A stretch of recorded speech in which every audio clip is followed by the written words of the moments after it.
meetings, we have to make sure that we can have them. You see, George Mazzetti, Director of Policy, Congress of Racial Equality of California. Where is it cool for administrators to declare war on a Board of Education? They led Mr. Zimmer to believe that his committee of the whole would be recorded. Mr. Zimmer did, we figure, from 7 to 13 years, since we haven't had a bunch of fools in here lying to us. Mr. Zimmer brings in real people. By accident, I recorded that meeting because it was so good. So all you fools up there that thought that you were going to do him a job, it's going up on YouTube. Mr. Zimmer, thank you for the great job. You really brought him in, and it's a shame what you told us, and I'm glad it was so good that I kept switching chips through the whole thing, because it's still there. Now to this game running on your budget. You can't pass this budget. You got a superintendent that is directed by nobody here, lying to you, with Jaime Aquino, who leaves 2 hours after he gets ripped a new one at a committee meeting. And guess what we have in old Jaime Aquino and Mr. Deasy. I hate to say it to you, Miss Ratliff, but I don't think you're a very good attorney, because I could take the 3 attorneys here and rip you apart in court because you don't do your homework. Or is it the fact that nobody handed you this piece of paper that says, and let me read this to you. I understand this agreement does not allow me to remove the iPad from the school site. What is anybody talking about here? Or, in the PowerPoint, February 12th. Oh gee, we have to wait for legislation to let them take them home. Mr. Holmquist, you loser, illegal operator, idiot. To be specific, you're no lawyer, you're a joke. Now let's go to the financial stuff. What does it say in Mr. Aquino's PowerPoint of February 12th? We won't pay more than $200 and we'll have a 5-year guarantee. Do you know what that puts you financially, board members? Just in textbooks, positive $26 million a year. Aquino states $80 a year. I cross-checked it. He's about right. We haven't gone to instructional materials and supplies, which in this district, subtract the 80 from your stuff from the CDE website, you have $340 a year in instructional materials and supplies. When you go digital, you don't have a lot of paper to buy and stuff. And I could show you where they're already stealing the money out of instructional materials and supplies. Like I found them doing when I got Shift Boost to Monte. Thank you, Mr. And that was $1.5 billion. So you can't pass this budget, because I'm going to tell you something, board members. Speaker with card number 3. You put these iPads. Thank you, Mr. And you have no Mazzetti. idea the hell is coming here on all of you. We're going to have Justice Department on you. Card number 3. Yep, that's the last speaker. Thank you very much. Great. Okay, let's have a discussion with our board members here. So Megan has a presentation. Oh, Megan, I'm sorry.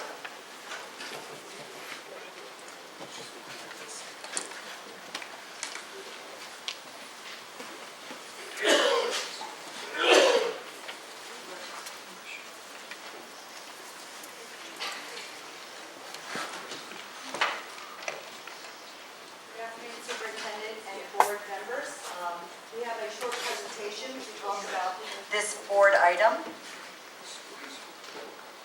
Why wasn't it run before public speaking? Another scam.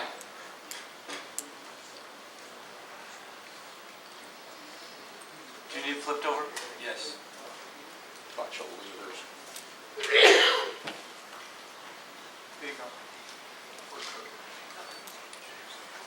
So this board item is in response to 2 resolutions that the board adopted, creating equitable and enriching learning environments for all Los Angeles Unified School District students.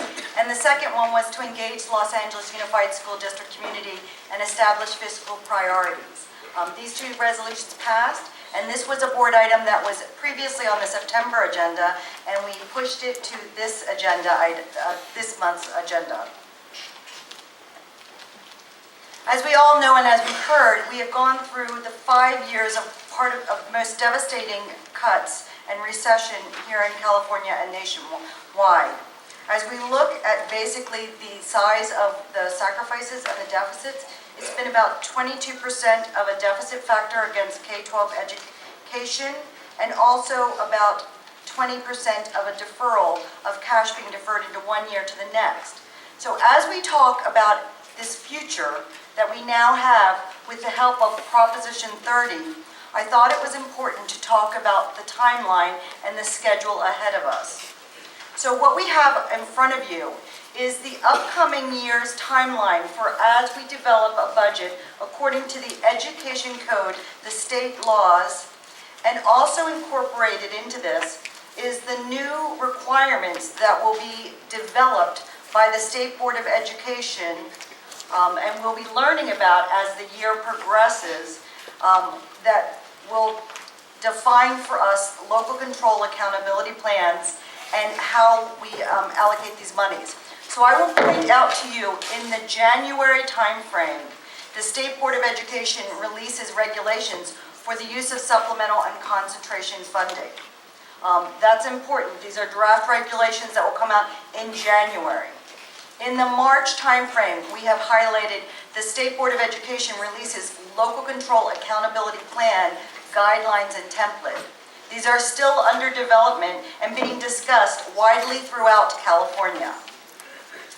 And then when we get to the June timeframe, not only is that our month for actually adopting the budget for the 14-15 upcoming year, it will also be the new month for concurrent adoption of a local control accountability plan for the district.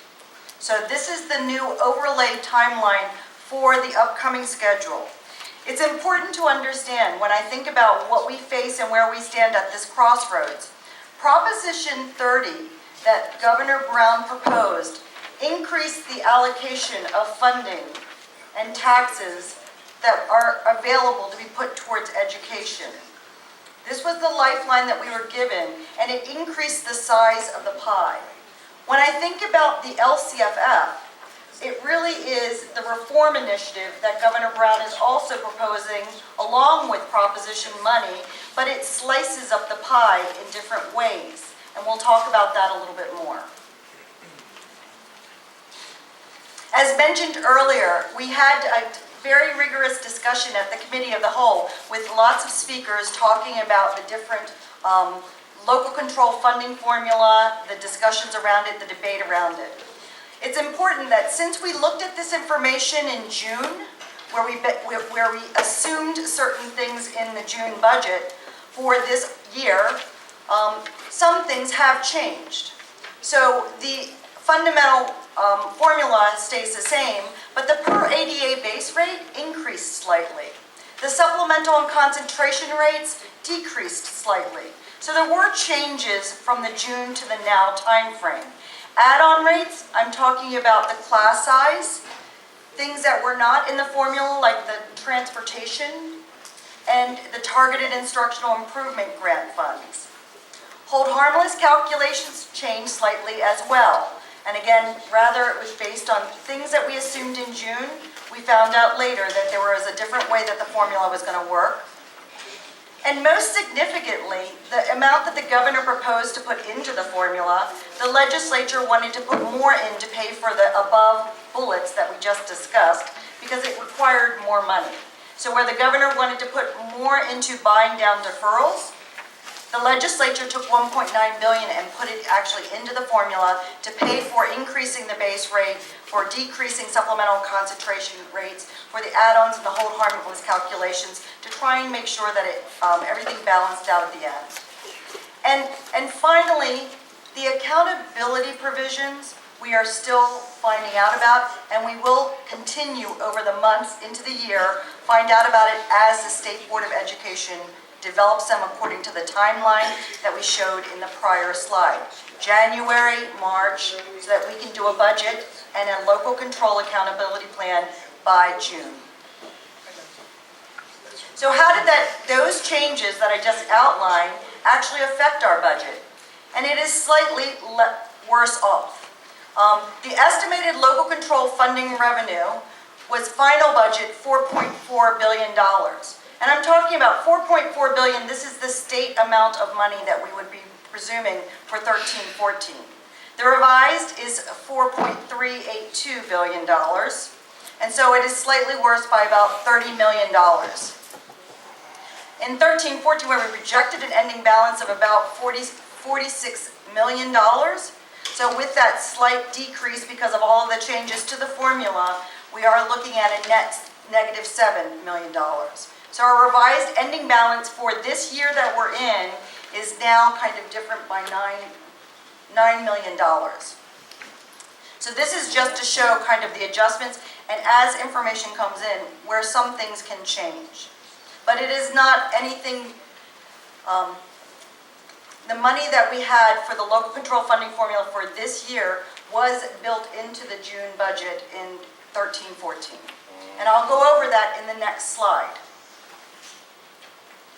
In the 13-14 budget, the year that we are currently in school and classes are being held, we were able to balance what was at the beginning of our planning cycle a $450 million shortfall by using the following means. Proposition 30. By Proposition 30 passing, we were able to use the state IOUs, that is the cash deferral reserve that we had set up, to the tune of $202 million. These are one-time funds. They are not ongoing sources of revenues. The local control funding formula for 13-14 was going to add, when the legislature added the additional money, even with the changes, the presumed amount is $234 million. This was put to sustain the programs. I'd like to remind everyone here and everyone in the audience, this year when we were doing our planning for the 13-14 budget, we did not issue any notices. We did not put any layoff notices in the March timeframe because we presumed way back in March that these funds would be available to help sustain our programs. And then expenditures being slightly less than budgeted, about $14 million, was also used to fill that hole. For the upcoming year, when we looked at this in June, we were looking at a projected deficit of approximately $350 million, around $350 million. The balance is, again, if we revise it for the 13-14, about $9 million that we had shown and reconciled on the previous slide can be applied when we talk about this shortfall. Sequester is assumed in our budget.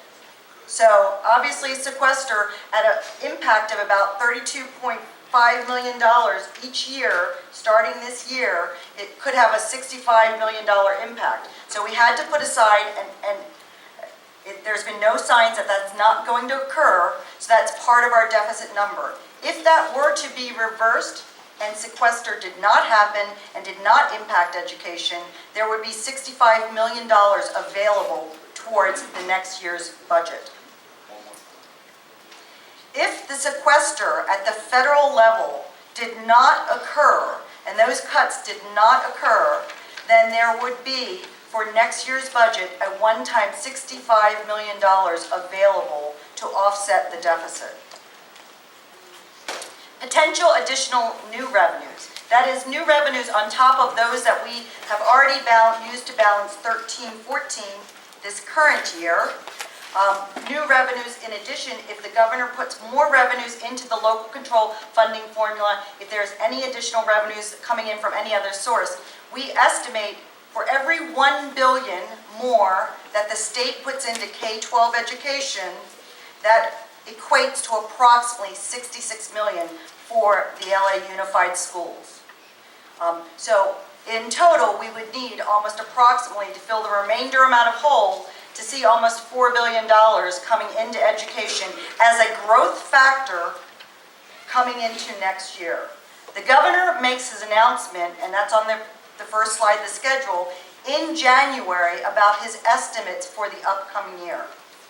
So it's important to say this is one option for balancing out the next year, 14-15, because we still have a problem in next year's budget. May I ask a question? So, thank you. So, when you say we need to see $4 million, you mean just to maintain what we have now? Correct. Okay, thank you.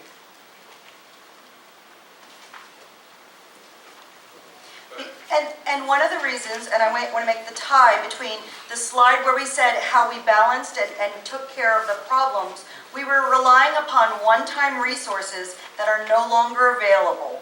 And we have certain programs that we have sustained through the sacrifices that you heard about, that earlier speakers talked about. Years before, we had furlough days, we had reductions, people made sacrifices. So those things are no longer anticipated in our future year budgets. We were able to bring back the entire school year. So those things that we have on this list is a reminder to people about what we have already invested, what we, this district, have already invested in to preserve programs in the district that are really kind of causing or creating the situation that we're in. To continue sustaining these programs, we have preserved salary and benefit packages. So I just think it's worth taking a note here to board members. These items that we're about to walk through are items that you as a board have supported that need revenue to continue to support them. So when we talked about the fact that the very first thing we did was return to the full school year, that cost us $115 million. In order to maintain that going forward, you need to find another 115. As for each one of these, employees paying 0% for healthcare, that investment is 35 for a total investment of 780 million for healthcare. For our step and column raises, it's 30.8 million. The implementation of our principal salary, principal as in school leader, salary study, 2. The total contribution to retiree health benefits is 50 million. We increased our police presence at our elementary schools for a total investment of an additional 4 million. We increased campus aids for an $11.5 million investment. We estimated an enrollment factor in previous years, but we eliminated that so that we would have less transition taking place. So Superintendent, can I ask you a question on that? How many years did we use the enrollment factor? We used the enrollment factor for 2 or 3 consecutive, Years. It was 2 or 3, I believe. 2 or 1? No, it was at least It 2. was at least 2, I think it was 3. But we can find out for you. I appreciate that. Sure. And then not doing that, of course, is what we think is a very good thing. I think you do too. Right. We have one of the lowest class sizes in the state, so our K-3 class size is 24:1, and we have maintained that throughout, while most districts have ended that during the terrible low part. Our early education program serves 12,334 students. That's a $34 million additional. Our SRLDP program is a $36 million investment from the general fund. We issued no reduction in force for our teachers or our counselors, our psychologists, and our social workers. That was an additional $20 million, even though enrollment actually had gone down. We increased custodians. That was an additional $8.6 million. We instituted, albeit a small amount of summer school, but $1 million worth of investment in summer school. And the adult education and ROC program takes $78 million for the general fund to support that. That list here are programs that if we need them to go forward, we actually have to find the funds to have them go forward. And we support these programs. So it was a bit of a longer explanation to Board Member Ratliff's question, and that's, I think, an important part for us to understand and think through. Mr. Chair, Yes. just like to ask a clarifying question. The list you just read, if it were not for these resolutions, would we be looking at this? And is this the kind of money that we took out, that we have to put back in? It's difficult to understand. Okay. And it's going just- back to Steve's question, how many years did we do this? So these are, the best way to think about this is things you put in. Okay, but my question is, if it were not for these resolutions, would we be looking at this at all right now? These have nothing to do with the resolution yet. This is actually a little bit of a recap on what, over the last 5 years, we have managed to preserve through actions either taken by furlough days or by use of one-time funds to preserve these programs, that there is no source in the future for ongoing revenue. So are we saying then, had these resolutions had not been requested, we would not have to look at this? Or is this a way of saying, in order to get to the resolutions, we have to look at this barrage of things? Correct. I think it's the second, and I think it's, in order to look at the resolutions, you have to look at the context of the resolution, and these have to be considered along with the resolutions, because you're talking about the same funding source for prioritization. So we have to look at what we took out before we can even get to the resolution. So if the resolutions had not been requested, we wouldn't have to look at all of this. Well, you'd have to look at this, but It you'd sounds have like somebody who doesn't want to do something to it. I'm sorry, Mr. Mott, can you say that again? So these are items that the board has in their budget that we want to continue. No, they're in. They're in. Just the opposite, they are in this year. These are all happening. So we have a full school year this year. We had before, If they're in the budget already, yes, why are we still looking for, how many billion? They're in the budget for 13-14 for the year that we're currently in. right. They are not yet kind of like resolved as being a funded priority. We have to talk about that for the upcoming year, which is 14-15. We had one-time revenue solutions to preserve these programs year after year after year, and these and others. And whether it was federal stimulus dollars, whether it was furlough days, or whether it was use of basically the state IOU finally getting paid off, half of it was paid with Proposition 30 dollars, and half of it is being paid with one-time funds. And there are no more one-time funds yet, and we don't have any knowledge yet of any additional revenues coming from the state within the So Prop 30. how much is the structural deficit right now? The number is $315 million That's the structural deficit. for the next year's budget. Before we get into a conversation about the resolutions that we've been asked to address. So in the next slide, This is what you would ask the administration to get as markers of information so that you'd have knowledge as you begin to make decisions across this year. So in the various resolutions, for example, one resolution was what would be the effect of having the 2000-2008 norm for staff-student ratios. So we go to 2007, 2008, take that norm, apply that to the population we have today, and if you had class sizes at that